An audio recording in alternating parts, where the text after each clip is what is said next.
Hello. Алло, алло, алло.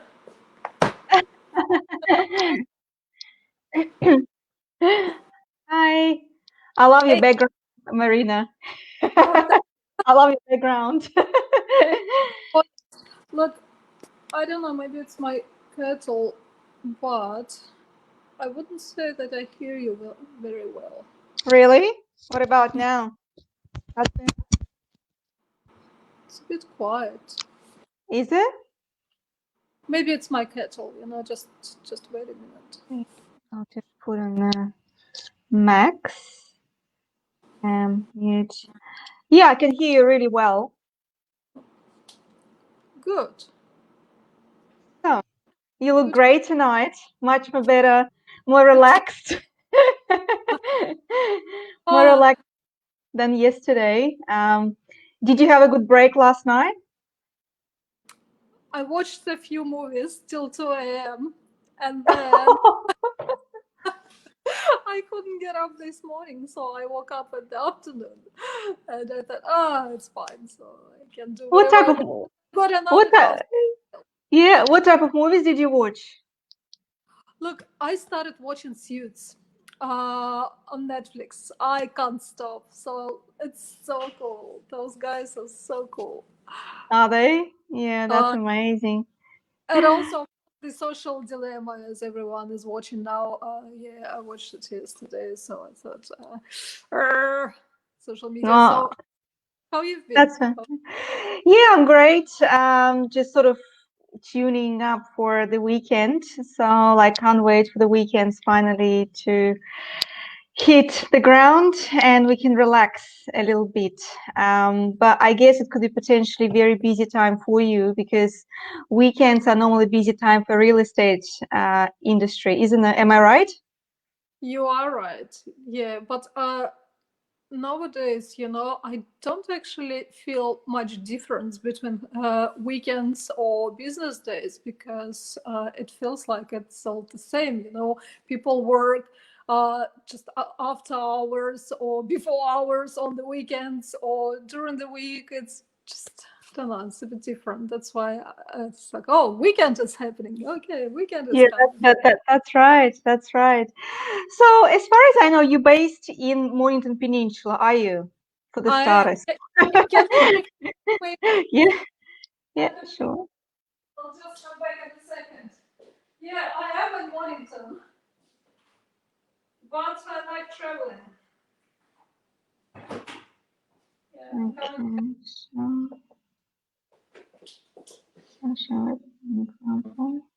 Okay, fantastic. You've got your cup of tea or cup of coffee or whatever it is. Yeah, I Yeah, probably should do exactly the same thing. yeah. Um, It's so late. I know. Look, I'm honestly, to be honest with you, when I was looking for some sort of a businesses to write for, like in the past, I was just sort of scrolling through the Facebook, yeah, and I was sort of trying to find something interesting, like something that would draw my attention, and to be brave enough to ask that person to actually agree on me writing for that person for UV's blog, because as you probably know, my baby blog is only like 4 months old, and but I still was looking for sort of an interesting material because, I wanted to find something that probably a lot of people would enjoy and a lot of people would want to know more about because if it's a value, you provide the value people with. I think it's a great opportunity that they will read it, they will engage, and they will contact you as well if they need to buy or sell the house. Mm. So when I found your profile just randomly, I was just really drawn. Like I was drawn to you as you. I even didn't know what you were doing at that stage. I just seen your profile, and I've seen a very determined person like in front of me, like on that picture. I didn't know you. I didn't know what you do, but then I started reading, and then I sort of decided to contact you and see if you would be interested to be part of the UBIS blog. And you said yes, which is fantastic. So thank you so much. But But like I've known you for ages, so you're so easy to talk to. Mm. thank you. I think it's sometimes it's a matching energy as well. You just sometimes you're talking to people and you kind of realizing the way they write to you, the way they talk to you. Sometimes you kind of recognizing that that person is easy to deal with. That person, I can give something to that person, and vice versa. It's just the way that energy flows. Mhm. But I honestly, when I was reading the article, I really was impressed by the website, number one, the Marble Street by Advocacy. And I was really impressed how clean your website was and how straightforward it was. Like, I had no idea whatsoever about bioadvocacy before, and this is something we're going to talk today about. But Mhm. the website gave me a clear guidance what you actually do. So that's a great, I think, execution of the content. And I think anyone who wants to sort of browse on your website and read about you, it's going to be easy for them. But I honestly would love to know. I obviously know a bit of your background story, but I really want to understand, why did you decide to go to real estate? Like, why real estate? Out of all of this pool of different industries, you've chosen this particular industry. Do you want to start this discussion? Do you want me to answer now, or when Yes, somebody I do. join, or when somebody is here and you will ask Oh, me for look, the yeah, same look, question? we can sort of chat about something else. I'm sure people will join in a minute. But can you see lives? Can you see the screen as well?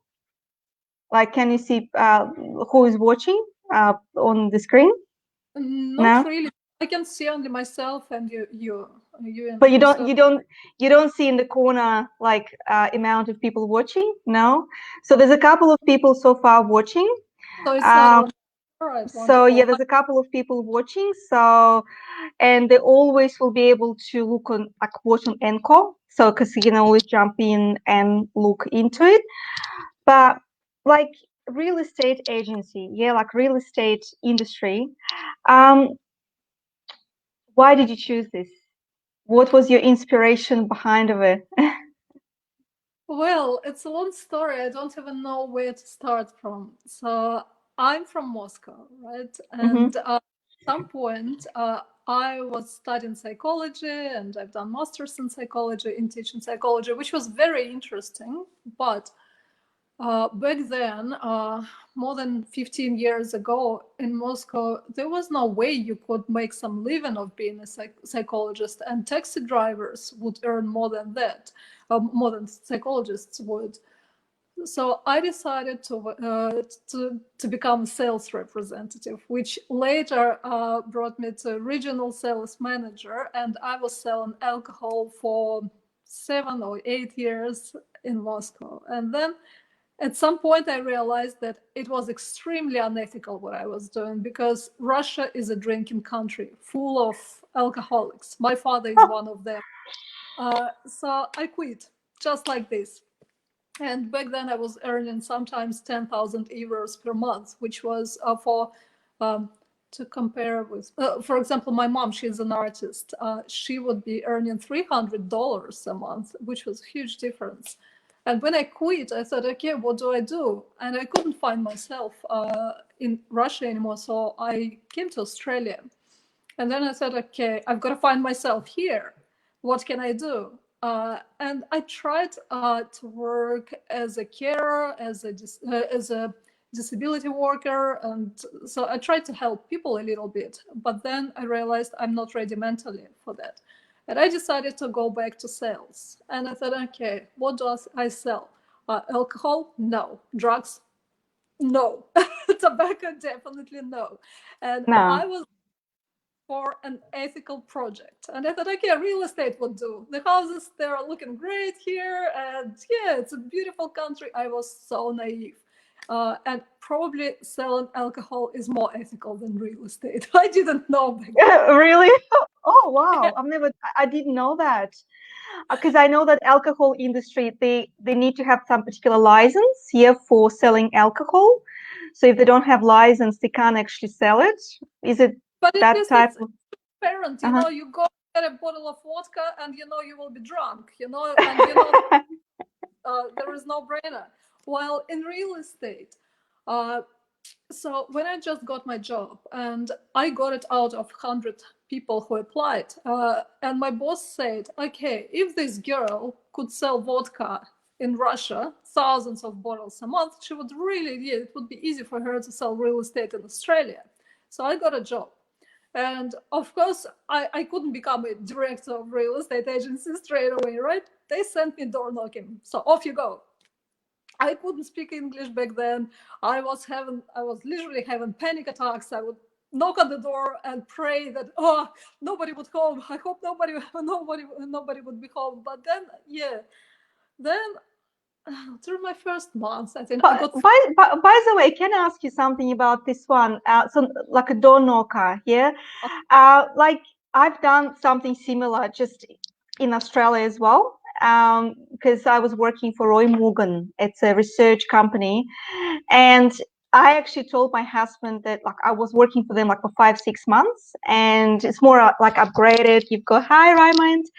I've got like particular, tablet. I was putting people's details on the tablet, but it was completely like a cold calling, right? I had no idea who's going to answer me. It's a door, who is behind the door.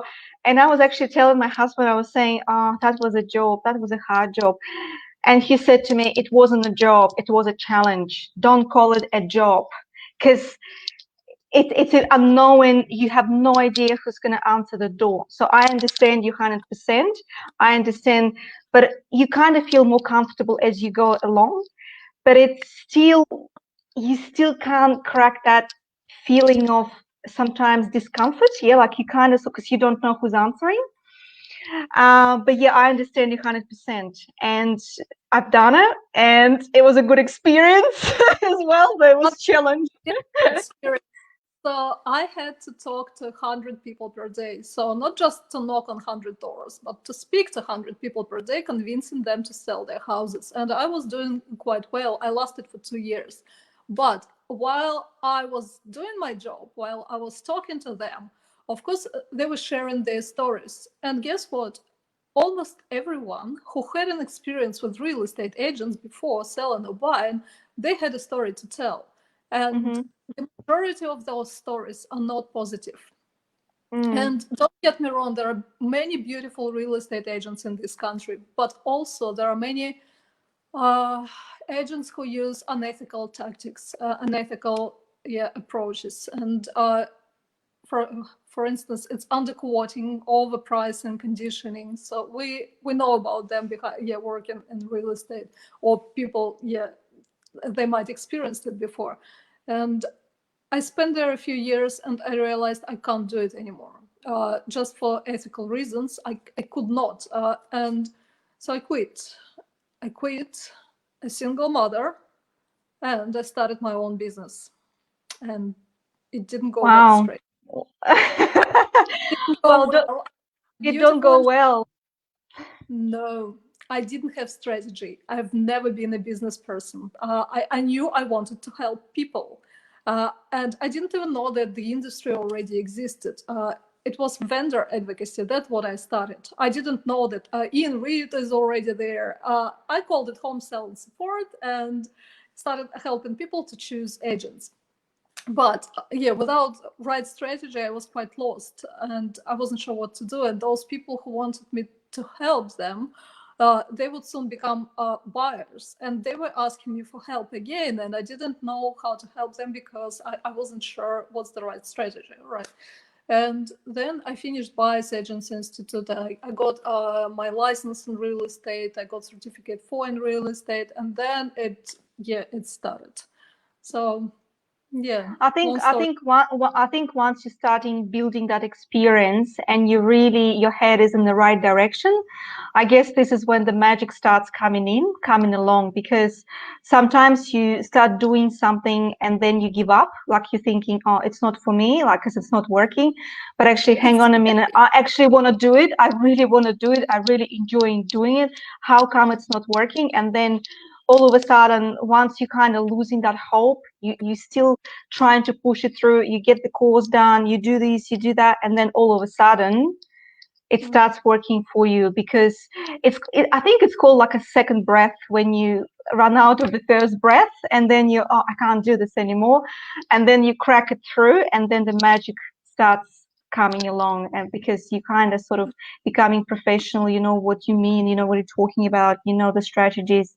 So I think this is what probably happened to you, and yeah, I guess because of all of this experience before you had as well.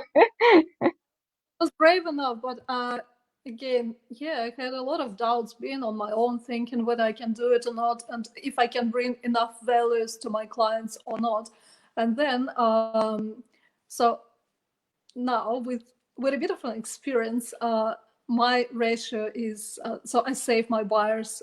I have saved from $45,000 to $205,000 per purchase.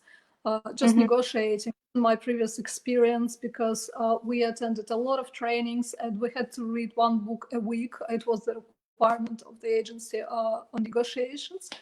And yeah, and my purchase time varies from 5 to 35 days only. And when I start qualifying my buyers, asking them for how long have you been looking for a house, they might say, oh, you know, not long, 18 months. No, not really long. Or 6 months. 6 months, it's not a long time. Yeah, I can handle it. I'll be all right. Another 6 months and I'll be just on, exactly, just another 6 months. And I think when it I think when it comes to real estate agent and the industry itself, I think you never stop learning as well, because it's always changing, and it's always the new rules updating, the new policies keeps getting updated. And I could imagine you probably always have to learn new strategies, new policies within the industry, just to catch up on those things. So basically, I have to. It's the requirement again. And with Buyers Agents Institute, we have online meetings once a week, so we have to attend them as well, and we discuss different topics, ask questions. It's yeah, we never stop. Yeah, I know. Like it must be very difficult. Well, speaking about difficult, like right now we're experiencing a very sort of tough times across the globe, like not only in Australia but everywhere. I know that the feedback from some of the real estate agents recently was that they can't actually operate, they can't work because they can't do inspections, or they can't, you know, offer people go to somebody's place and look at it. How do you find the time right now in terms of your workload? Is it? I haven't stopped working. I haven't stopped helping people. And for instance, so there is a little tip for those people who want to buy.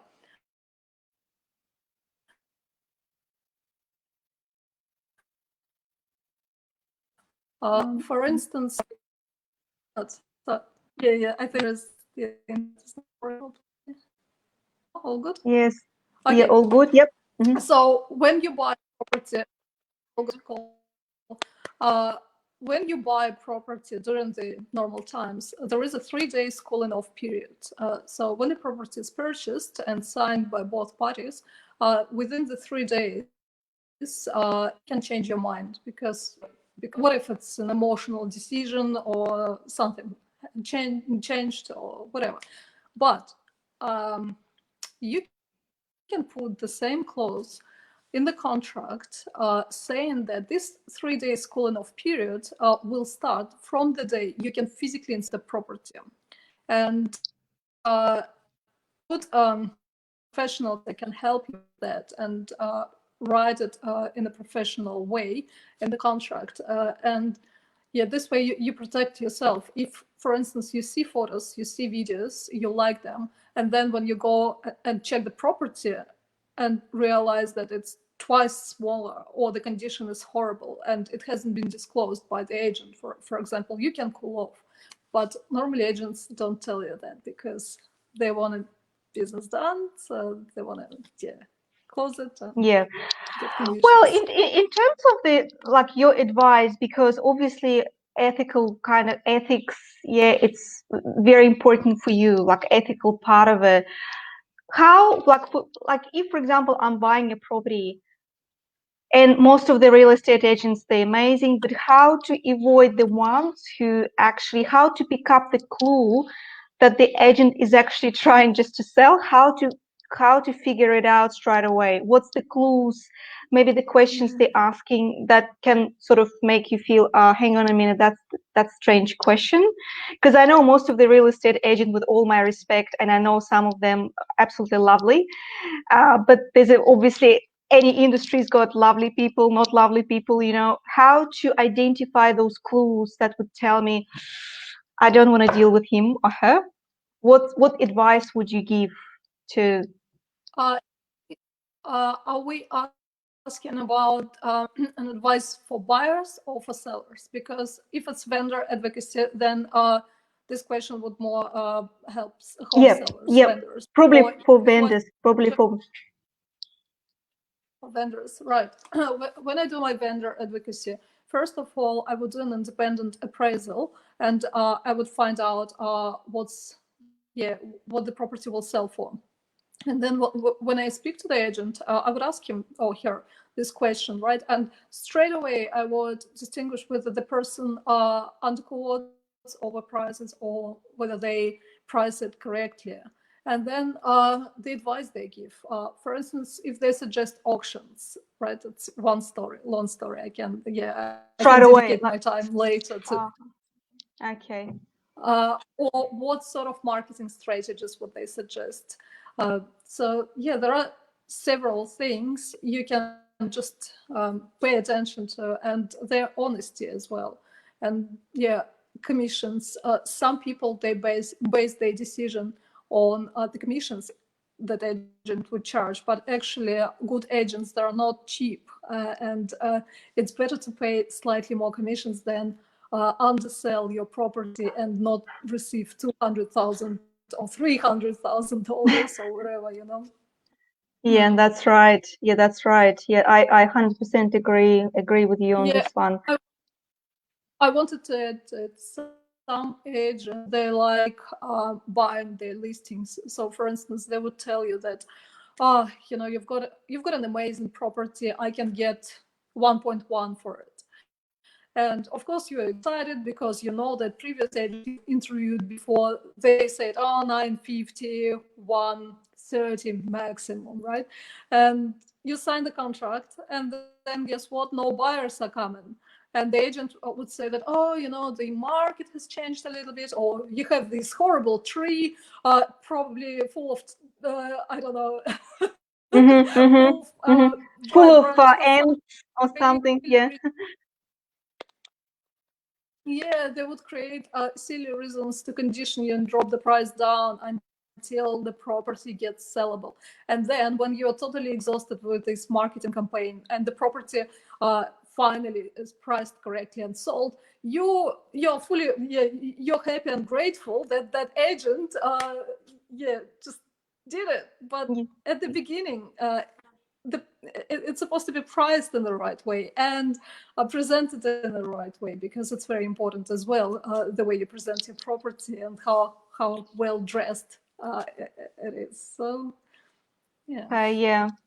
Okay, yeah, it's a very good clues, because sometimes people just don't know, and they ended up having a bad experience and stuff like that. So this is something we don't really want.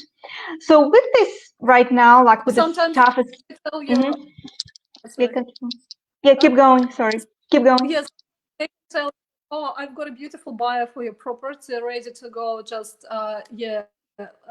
sign here. I'll bring the buyer tomorrow. And the buyer comes to the property and says, no, it's not for me. It's out of my price range. No, thank you. But the signature is already there. And that agent has got an exclusive authority to sell, says, oops, sorry, okay, I'll find someone else for you. But you're already hooked. So you're okay. Yeah, I know what you mean.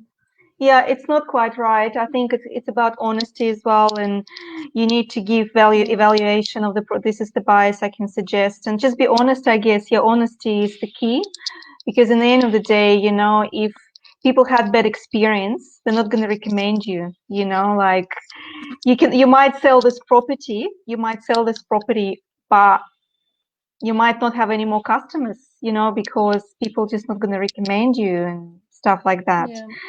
Um, And another look, tip, last one, I think, sorry, I keep interrupting you, but I'm so passionate about it. So the last one, I've mentioned marketing.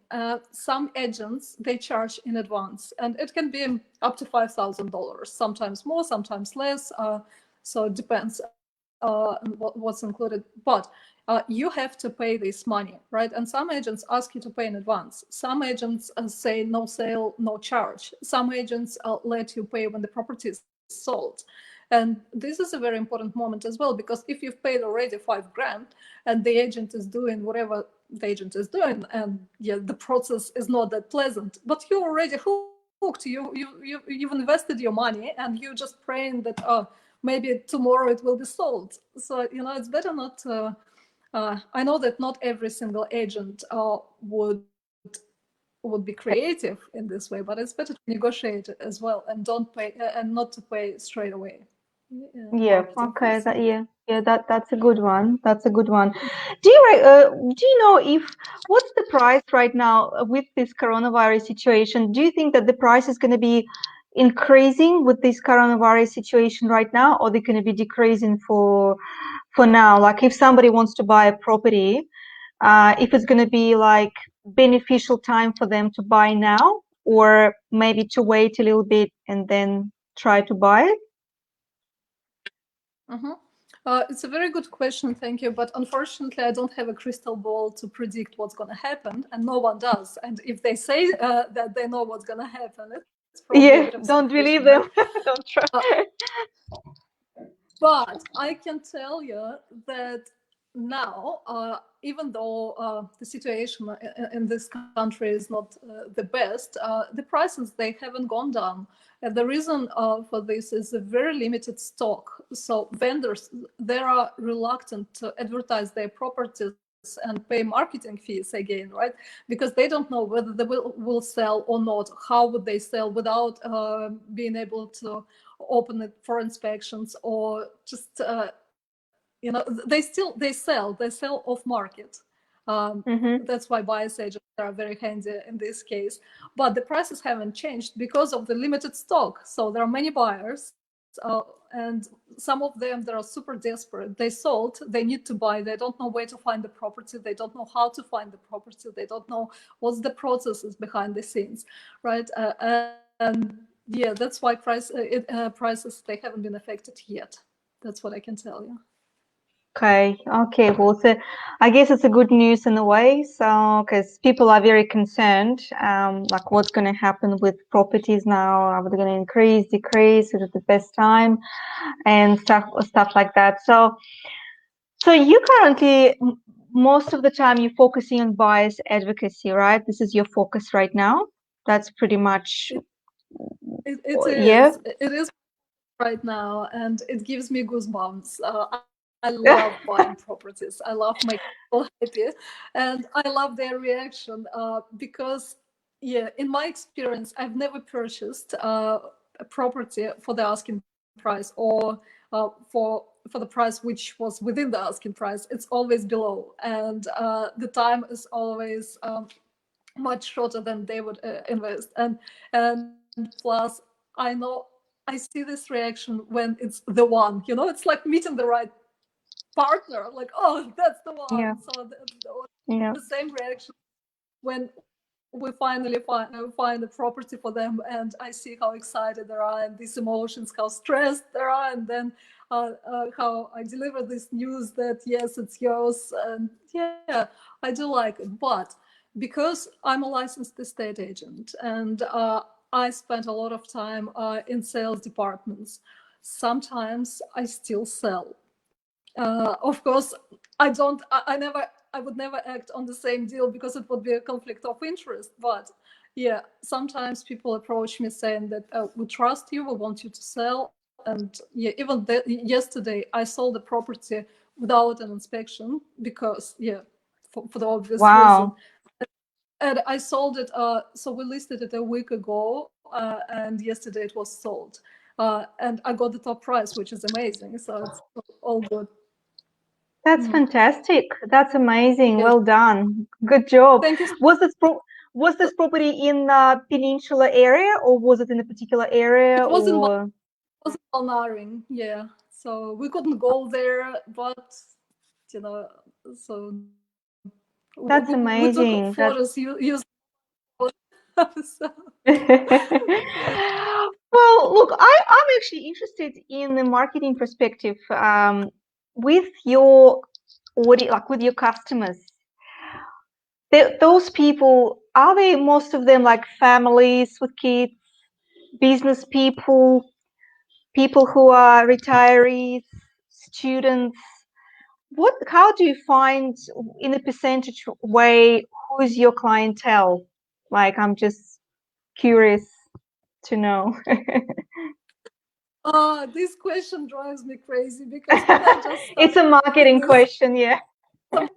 question, and I failed to answer it because I thought, how can I answer if I am here to help someone who wants to buy or who wants to sell? That's it.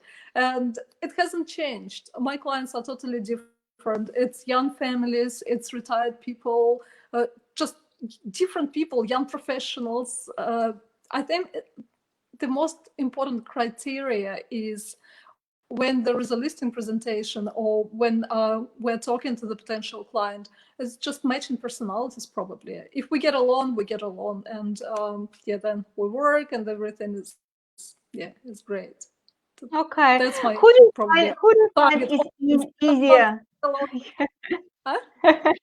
Who's easier to kind of sort of deal with? Like, I don't want to, but sometimes you've got particular niche where, like, so for example, if it's a business professionals, is it easier to sort of manage things around, for example, or families with children? Who is easier client? Like, in terms of easier to manage things, or you can't even say that because they're all different, like, and it depends on the person. Personality.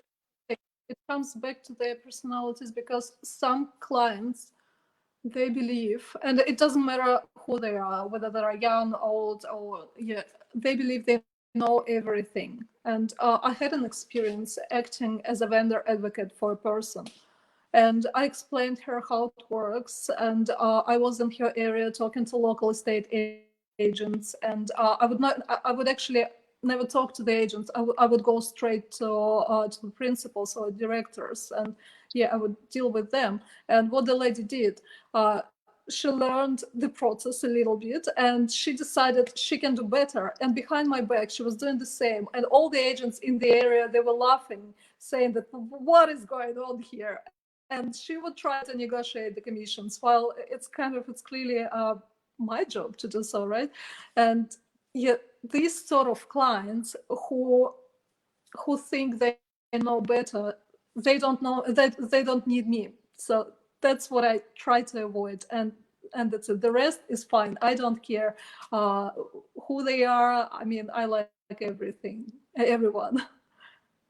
Yeah, that's great. Yeah, it's just, sometimes like at different niches, you kind of find it easier to deal with one particular niche over another. But I guess in this case scenario, like, it's just a different personalities, different people, different expectations and stuff like that. So I guess it depends on, as you said, and the matching energy and, and all that sorts of stuff. That's very interesting. Remember, I was working for 2 years, and I had to talk to 100 people per day. I kind of, I've learned to talk to different people, and that's why Yeah. it's not a big issue for me to Yeah, yeah. I'm actually, so I draw that article in Yubi's blog, and I was really, really tossing and thinking, how can I call the article in the way that people will be able to find it, like on Google, and what actually people trying to understand, because what they're actually searching for. And the article was pretty much called, "What are the 3 benefits of buyer advocacy?" Yeah. So, and these kind of sort of questions derived from your website as well, from you, from your feedback, because I think that there's a lot of people that don't understand actually what buyer's advocacy is, who is actually buyer Mm. advocate. So what he's actually advocating for, and what are three benefits of having you on board to help people to actually buy a beautiful dream home. So could you just, in a short word, whatever you can, explain what are three benefits of buyer's advocacy? Just just three. Are you sure you want to know just three? Well, we can do it four or more, but like the fundamental, like why do I need buyer advocates? Like if I'm searching, like what are those benefits are, like say if for example, why do I need a phone? Yeah, well, I need to stay in touch with my friends. It's emergency. I need to look at my social media. So the various, it's entertaining. So in case of you, what's your three benefits of bias advocacy, and also benefits of Marble Street? All right. So first benefit. So for instance, in this country, when you want to sell your house, you go to a real estate agent saying, "Dear Mr. Agent, I'm ready to sell. Please help me out." And real estate agents, they're paid good commissions for negotiations. So their duty is to get the top price for their vendor, not to market their property or advertise it online, because nowadays people can do it without an agent. They can advertise their property and sell. Easy, no brainer, right? But they still choose someone to represent them, because those real estate agents, they are educated, they're well educated negotiators. And when you are buying a property, you go and you don't talk to the vendors, to the home sellers, right? You deal with their representatives, who are Yeah. good negotiators, who ask you questions to qualify you straight away. When they say hello to you, they're already qualifying you without you knowing about it. When they talk to your children, asking, "Oh, have you chosen the school?" And the children are happy to share this information, but the agent is already trying to understand which area are you interested in. Or have you made an offer? Or have you missed on something? And they calculate how big your budget is. All these little things buyers are not aware of, because they probably don't buy houses on a daily basis. And then why do you go and buy a property being unrepresented if someone there has representation? It's like, I don't know, it's like going to court with no lawyer, and the other party has Yes, got a good lawyer, and you're there thinking you that I like can you do like it, I along can do by it. yourself. Yep, yeah. So you basically And like you representing the interest of the buyer. Yeah, you're on his behalf, absolutely, advocating bias for him. advocates, they have to be licensed estate agents. So basically, it's the same force, you know, and it makes it equal. It makes the process equal.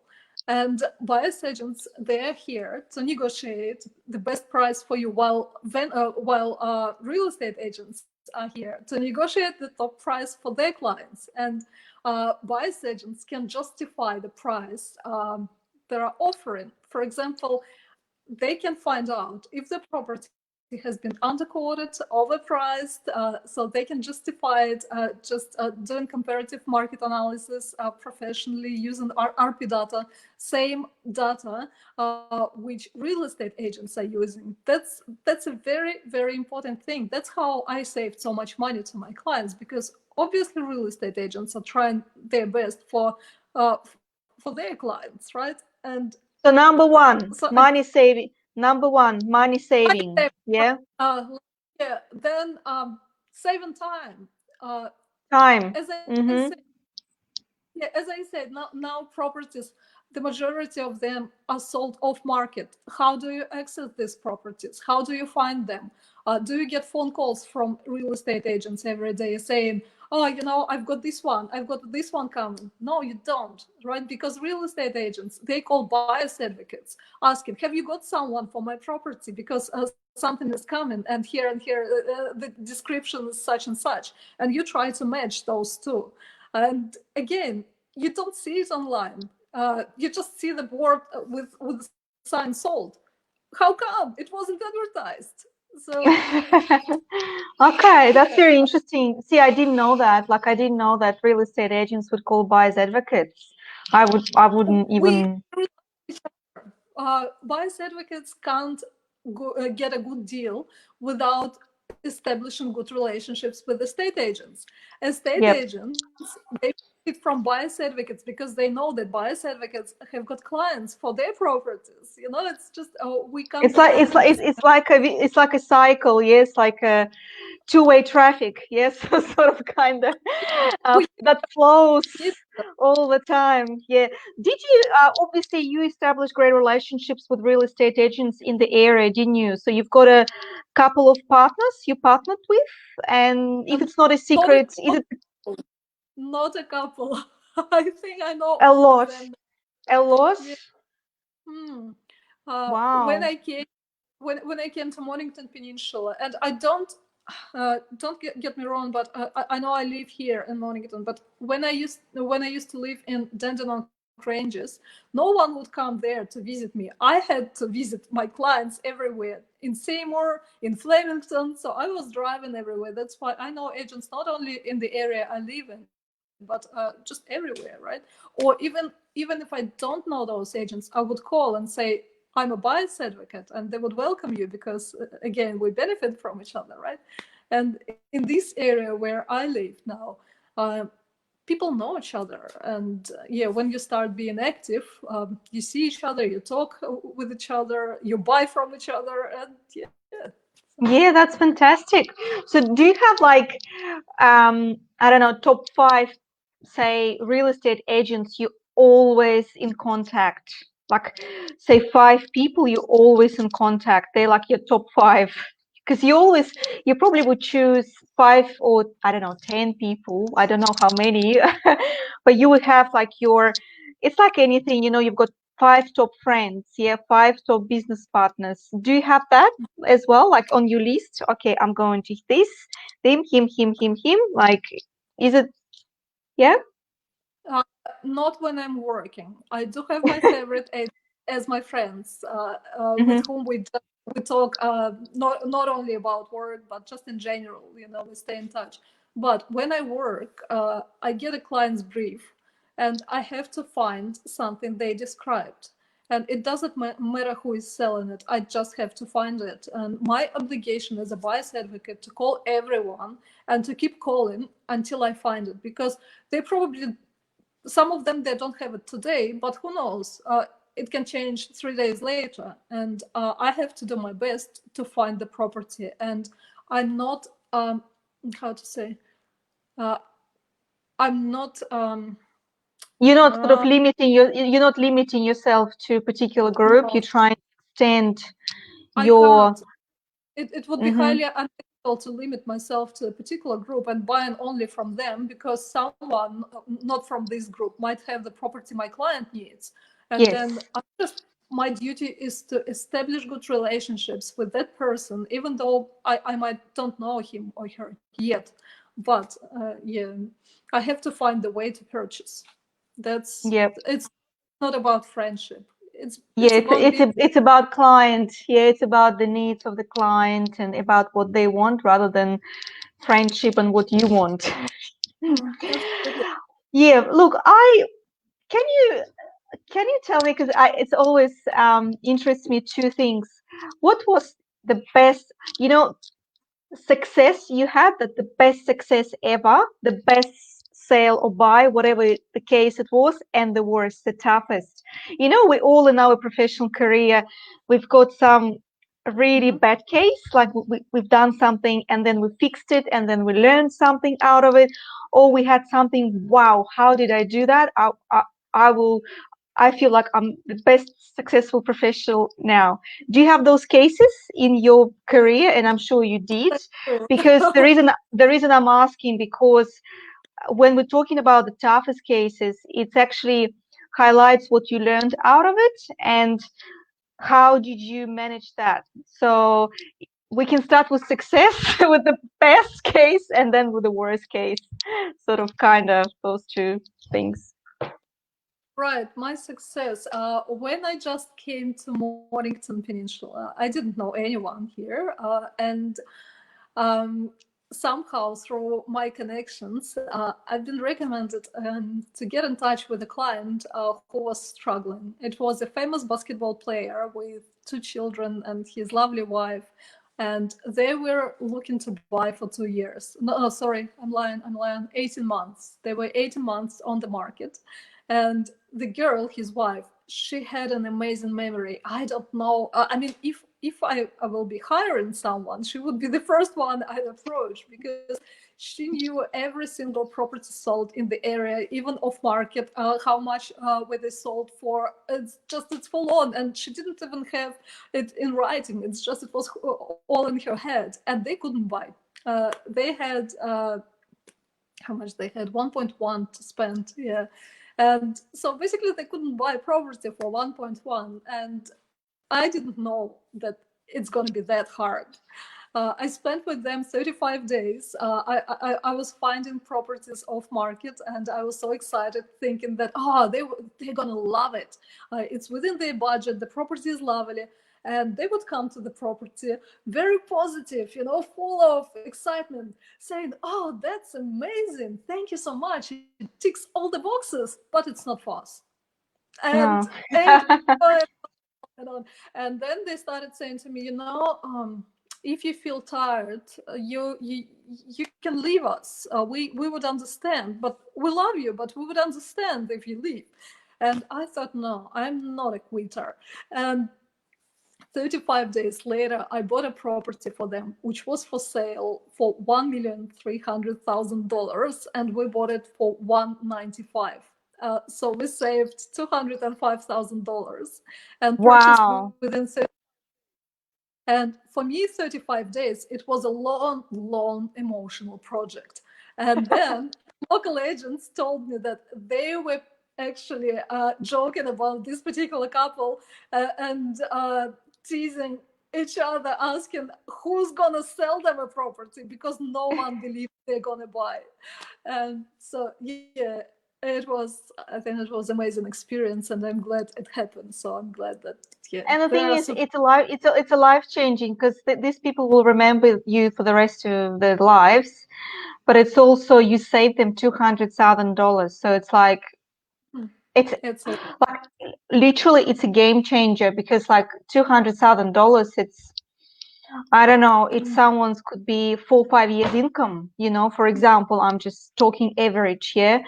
So what you've done for them, it's a big change, and it's beneficial to them, it's beneficial to you. But that's fantastic. That's amazing. That's great. Much. Well So done. I'm very happy for them. So Yeah, what was the and so, so what was it, it was success. Yeah, what was the toughest case?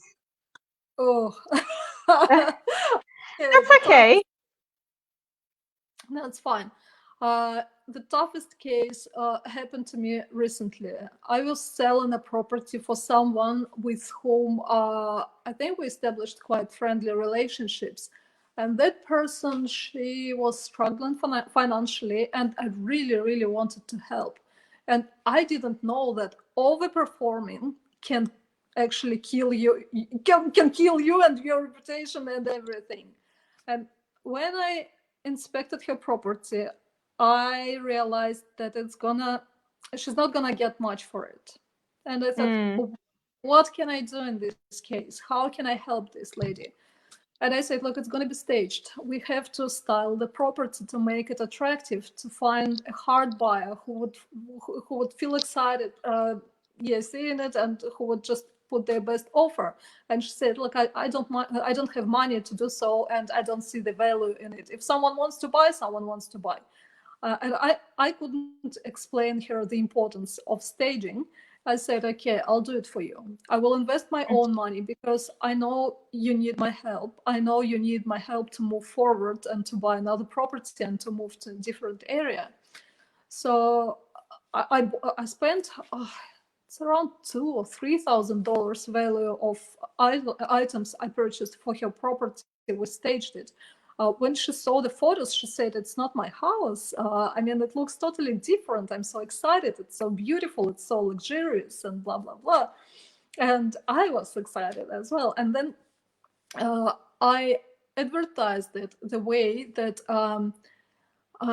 so I used a third party for advertising. So it's a long story short, but she was on realestate.com, but she paid for it not $3,000 or $4,000, but only $400 for 99. So basically, I saved for her $6,000, and then I also got Section 27. It's an early release of the deposit, so she didn't need to wait to the settlement, and she could have an access to her money earlier. And then when the money were there, I said, "So you have to pay me commissions." And she started screaming at me like, "What are you? Are you a human being at all? I need the money, and you know that I need the money.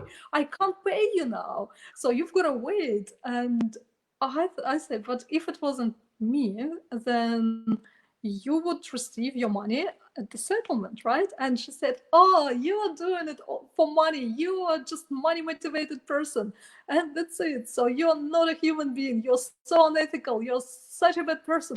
And I said, "Look, I saved you so much money. I was at your property doing all these things." And she said, "Oh, it's your style. So don't expect me to be grateful because I'm not going to be. It's just your style. It's how you work, how you make a living." And I thought, oh, well, so I've got to be more careful choosing my clients. So what you ended up, did she ended up just, what was the closure over? Just pretty much you just, No closure, just experience. no. For her, it was a bad experience. For me, it was good learning. Yeah, a good learning process. Yeah. Yeah, look, I guess, yeah, you learn something out of it, but I guess, like, as long as you keep it professional and stuff, but it's a shame that you invested as well your own money and time, and you don't, the least you want to get is this. Yeah. Like, you don't even expect a profit, you're expecting to say someone, "Thank you so much for saving me this and that." This is not something you're expecting. Yeah. We sold for within less than 2 weeks. We sold it like this. We got a very good price for her. So yeah, I wish her to be happy, and that's it. So I think she will be okay. So she can afford what she wanted to buy, and yeah, she will be fine. Yeah. So it's fine. Well, so basically, do you have anything coming up for you? Maybe you've got some events happening or some announcement you want to make, or maybe, so how you actually operate? So because you've got your website right now, so how people can actually reach you out? Like they just go to your website, book you in, because I know that you do free consultations as well. Yeah, you do free consultation. I do. And yeah, I've never been a tech person.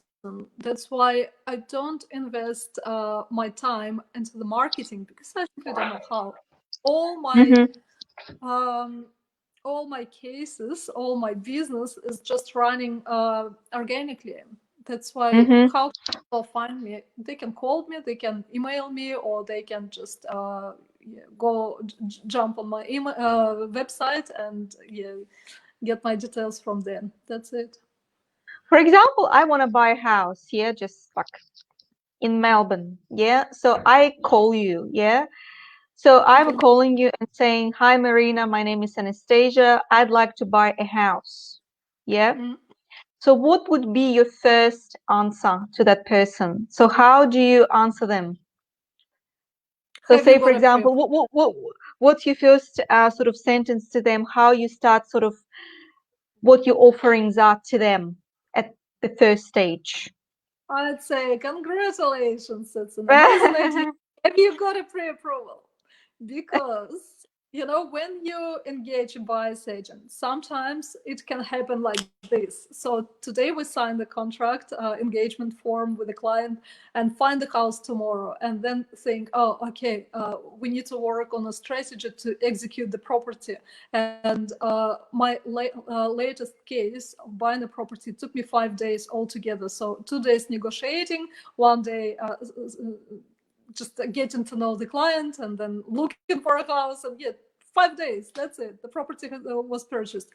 And if a person doesn't have a pre-approval, who would have to go and sell their kidney to buy that property? Because it's a very risky way to buy it without actually knowing whether you've got enough money or not. Okay, yeah, that's a good one. So basically, they would have to make sure they've got pre-approved finances before they're actually making that decision. So they would have to go to bank, talk to the bank, and blah blah blah before they actually call you and say, "Look, I want a property," and you say to them, "Well, do you have it pre-approved?" "Yes, I do." And this is when that's how the conversation starts. Yeah, because if they say we don't have pre-approval, what do you say to them? You need to go and get it. And you've mentioned go to the bank. If they go to the one bank, and for some reason, their application is rejected, they go to another bank, but that another bank would already have this information that their first application by another bank was rejected, and they would be anxious about it. And if they reject them as well, the third bank they would go to would reject them 75% rejection. So that's why it would be much, it would be safer to go to a mortgage broker. It wouldn't cost them anything, but a mortgage broker, one good mortgage broker, can have an access to, let's say, 4 banks, 28, 30, 35, oh, sorry, not 4, 40 banks, right? And 40 different options, or maybe more than that. And they would look at your particular situation and find the best bank who would most likely say yes to you. That's why I would highly recommend not to go to the bank straight away, just to go to the mortgage broker. Okay, yeah, that's actually good. That's a good idea. That's a good idea. So basically, yeah, like they can call you, they can find you through the Facebook page, they can find you through website, they can find you through UB's blog by Anastasia, because apparently they can find you right now by searching about the benefits on buyer's advocacy. Oh, kind of disappeared now. It's frozen picture. Can you hear me now? Yeah. Yeah, it's just some. Yeah, I can. Sorry. Yeah, I can't see you, but Can you hear me? Yes, I can hear you perfectly. Oh, cool. I can't see you though. So yeah, so Facebook, website, UB's blog by Anastasia, Instagram. You've got as well Instagram account as well. Yeah, so people can access you on Instagram. Yeah. So that I'm not, but I've got it. You've got it, but you're not too active there, or? No, for some reason, no, I'm not that social on social media. Not on social media. Well, you are, because you're live now, so you are social. So it's so basically you can go to any parts of Melbourne. You can work in any area of Melbourne, not only Mornington Peninsula. Of course, I mean when the restrictions are lifted, because now we can't do much. Yeah. Can I ask you, do you it's a bit of a personal question. Do you have your own home as well? No, I don't. And I have a reason for not having it. Okay. Yeah, that's fine. Because I could imagine when you will decide to get your own home, you will be very particular about what you want. Yeah, because you already know the system. You already know how it works. You won't believe, but a few weeks ago, I wanted to purchase a huge, beautiful acreage block of land. And I was talking to my conveyancer about it. And guess what? He said, Marina, I know a very good buyer's agent. Do you want the contacts? And I started laughing. I said, oh, is she Russian? He said, no, I'm serious. Because I was so emotional about that block of land. I really, really wanted it. And I saw so much value there. That agent, the selling agent, of course, he would pick this energy, pick up this energy, and I wouldn't be able to negotiate for myself as good as I negotiate for others, because you have to have a very calm mind when you do that. You can't be emotional. Yeah, that's right. That's right. Absolutely. Yeah, that's a good advice as well. That's a great one. All right. So look, I honestly maybe something else like in advice in terms of the because obviously bias advocacy, like from now on, for example, I know what it is. Like I think I got educated because like I had no idea, like I never really came across by advocacy as such. But I think by advocacy also for people who wants to save time and stress less, because it's good just to give something precious to professional, and professional is going to deal with it, so you can actually save time, money. As you mentioned, you can have access to aftermarket properties as well. Yeah, so that's like exclusive offer that is not available online.